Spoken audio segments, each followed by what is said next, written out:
राजकीय, सामाजिक, क्रीडा,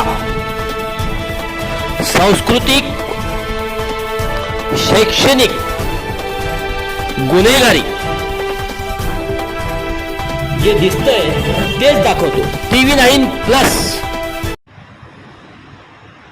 आज महाराष्ट्र दिनानिमित्त महाराष्ट्र राज्याचे उच्च व तंत्रशिक्षण मंत्री, सांगली जिल्ह्याचे पालकमंत्री आदरणीय चंद्रकांतदादा पाटील यांच्या हस्ते महाराष्ट्र राज्याच्या 66व्या स्थापना दिनानिमित्त सांगली पोलीस परेड ग्राउंड या ठिकाणी ध्वजारोहण करून राष्ट्रध्वजाला मानवंदना दिली. यावेळी राष्ट्रगीत व राज्यगीत सादर करण्यात आले. तसेच सर्वांना महाराष्ट्र दिनाच्या शुभेच्छा दिल्या.